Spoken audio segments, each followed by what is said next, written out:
Shalom keluarga damai, kembali lagi dalam Sapaan Damai Sejahtera 28 Maret 2025. Mari Bapak Ibu Saudara, sebelum kita merenungkan firman Tuhan, kita mau bersama-sama bersatu di dalam doa. Mari kita berdoa. Tuhan Yesus, kami bersyukur untuk setiap hari Tuhan memimpin kehidupan kami. Kami bersyukur untuk anugerah Tuhan yang menguatkan hati dan langkah iman kami untuk menjalani kehidupan. Seringkali ya Tuhan, di dalam menjalani kehidupan kami ada begitu banyak tantangan, pergumulan hidup yang membuat kami takut ataupun khawatir menjalani kehidupan kami. Namun ya Tuhan, hari ini kami mau sekali lagi datang di hadirat Tuhan Allah yang memberikan kepada kami kesempatan untuk hidup. Kami percaya anugerah Tuhan sendirilah yang akan menopang dan memampukan kami untuk menjalani kehidupan kami sepanjang hari ini. Berbicaralah ya Tuhan, kami siap untuk mendengarkan firman-Mu. Di dalam nama Tuhan Yesus kami berdoa dan mengucap syukur. Amin. Bapak Ibu Saudara yang dikasihi Tuhan, pembacaan firman Tuhan kita pada hari ini terambil dari Daniel 3 ayatnya yang ke-16 hingga ayatnya yang ke-28. Daniel 3 ayat yang ke-16 hingga ayat yang ke-28 akan saya bacakan untuk setiap kita. Lalu Sadrak, Mesak, dan Abednego menjawab Raja Nebukadnezar, "Tidak ada gunanya kami memberi jawab kepada tuanku dalam hal ini. Jika Allah kami yang kami puja sanggup melepaskan kami, maka Ia akan melepaskan kami dari perapian yang menyala-nyala itu dan dari dalam tanganmu, ya Raja. Tetapi seandainya tidak, hendaklah tuanku mengetahui ya Raja, bahwa kami tidak akan memuja dewa tuanku dan tidak akan menyembah patung emas yang tuanku dirikan itu." Maka meluaplah kegeraman Nebukadnezar, air mukanya berubah terhadap Sadrak, Mesak, dan Abednego. Lalu diperintahkannya supaya perapian itu dibuat 7 kali lebih panas dari yang biasa. Kepada beberapa orang yang sangat kuat dari tentaranya dititahkannya untuk mengikat Sadrak, Mesak, dan Abednego dan mencampakkan mereka ke dalam perapian yang menyala-nyala itu. Lalu diikatlah ketiga orang itu dengan jubah, celana, topi, dan pakaian-pakaian mereka yang lain dan dicampakkan ke dalam perapian yang menyala-nyala. Karena titah raja itu keras, dipanaskanlah perapian itu dengan luar biasa, sehingga nyala api itu membakar mati orang-orang yang mengangkat Sadrak, Mesak, dan Abednego itu ke atas. Tetapi ketiga orang itu, yakni Sadrak, Mesak, dan Abednego, jatuh ke dalam perapian yang menyala-nyala itu dengan terikat. Kemudian terkejutlah Raja Nebukadnezar lalu bangun dengan segera. Berkatalah ia kepada para menterinya, "Bukankah 3 orang yang telah kita campakkan dengan terikat ke dalam api itu?" Jawab mereka kepada raja, "Benar ya Raja," katanya. "Tetapi ada 4 orang kulihat berjalan-jalan dengan bebas di tengah-tengah api itu.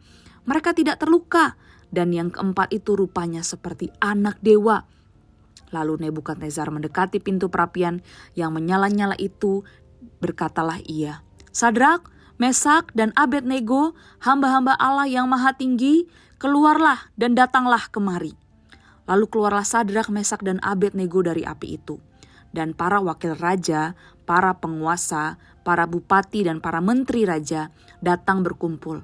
Mereka melihat bahwa tubuh orang-orang ini tidak mempan oleh api itu, bahwa rambut di kepala mereka tidak hangus, jubah mereka tidak berubah apa-apa, bahkan bau kebakaran pun tidak ada pada mereka.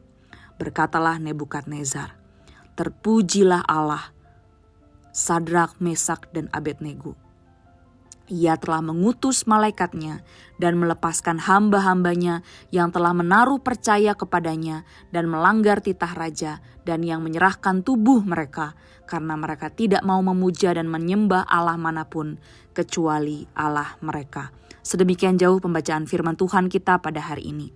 Bapak Ibu Saudara, perenungan kita pada hari ini dengan tema setia menyembah Dia yang patut disembah.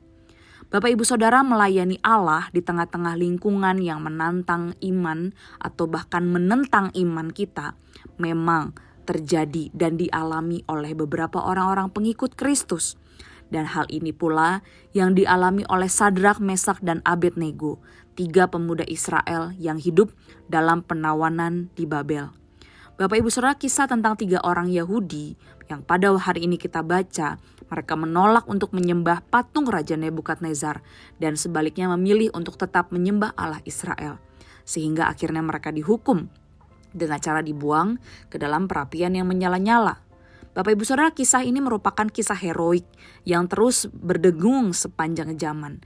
Ketaatan mereka untuk tetap menyembah Allah di tengah-tengah hukuman yang begitu mengerikan menjadi tema yang mendominasi kisah ini. Bapak Ibu Saudara, hal ini berawal dari kisah Raja Nebukadnezar yang membuat patung yang sangat tinggi.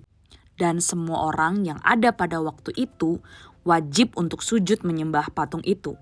Jika tidak maka akan dilemparkan ke perapian yang menyala-nyala. Bapak Ibu Saudara, seperti yang sudah kita baca, Sadrak, Mesak, dan Abednego tidak mau menyembah patung yang didirikan Raja Nebukadnezar ini. Dan ketika mereka diketahui, maka mereka akhirnya melemparkan Sadrak, Mesak, dan Abednego ke perapian yang menyala-nyala. Bapak Ibu Saudara, kata perapian yang menyala ini muncul sebanyak 8 kali di dalam Daniel pasal yang ketiga ini. Perapian ini merujuk pada sebuah oven atau pemanggangan untuk membakar batu bata atau meleburkan besi atau bahkan membuat kapur. Perapian ini kurang lebih ukurannya juga cukup besar sehingga bisa menampung 3 atau 4 orang yang berjalan di dalamnya. Dan perapian ini juga memiliki pintu dari arah atas perapian karena Sadrak, Mesak, dan Abednego dimasukkan dari arah atas. Namun hal ini juga memungkinkan karena raja juga bisa melihat Sadrak, Mesak, dan Abednego yang kemungkinan besar ada pintu samping tempat para pekerja membersihkan abu perapian. Ketika itu juga raja bisa melihat Sadrak, Mesak, dan Abednego.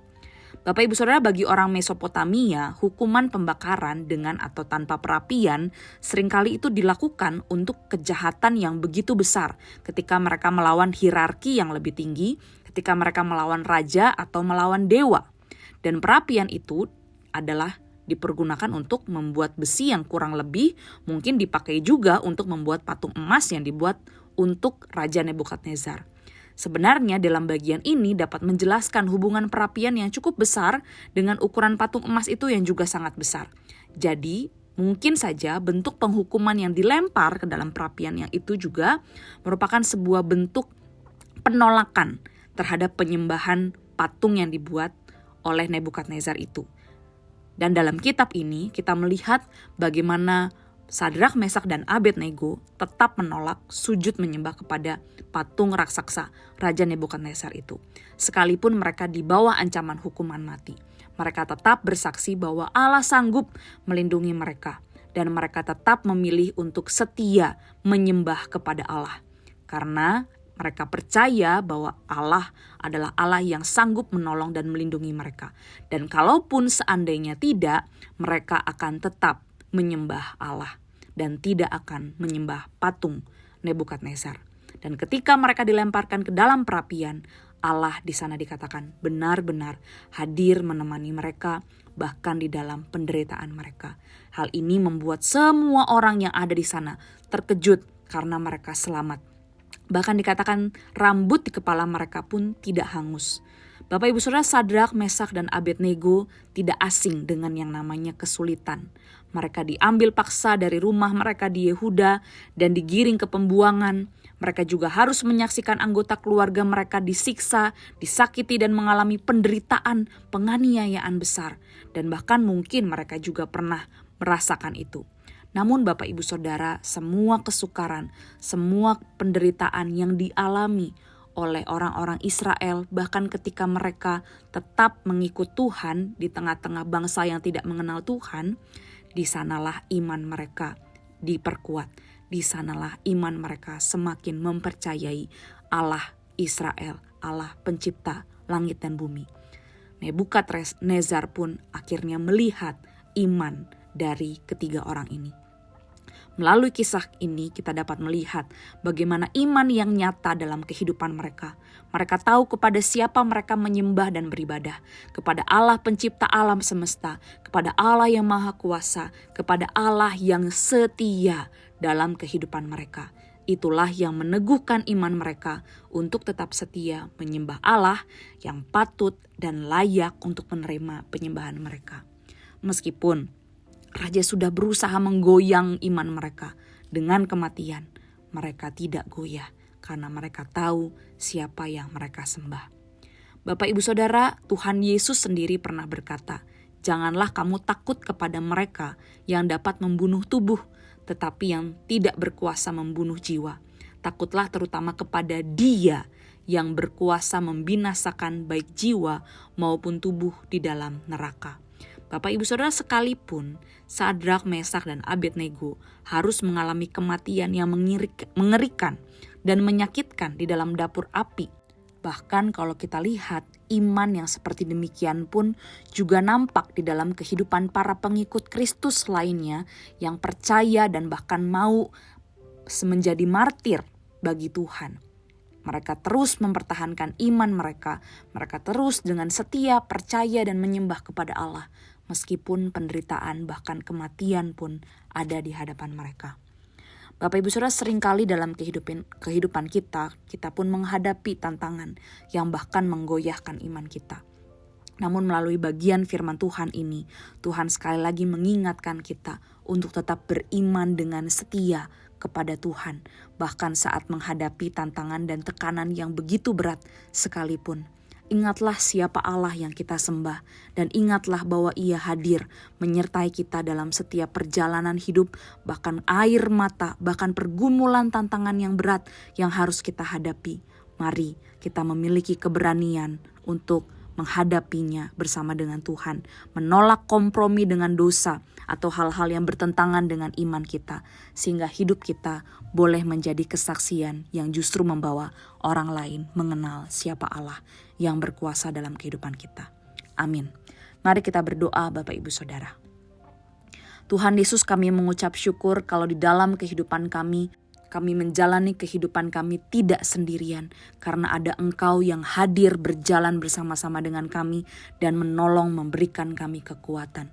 Tuhan, seringkali tantangan hidup menggoyahkan iman kami, tapi kami rindu kiranya kehadiran Allah itu memampukan kami. Kami percaya bahwa Engkau sendirilah yang memampukan kami untuk setia menyembah Engkau, setia percaya kepada Engkau, sampai pada akhirnya Engkau memanggil kami pulang. Tolong kami ya Tuhan menjalani kehidupan ini. Di dalam nama Tuhan Yesus kami berdoa. Amin. Selamat beraktivitas Bapak Ibu Saudara, Tuhan Yesus memberkati.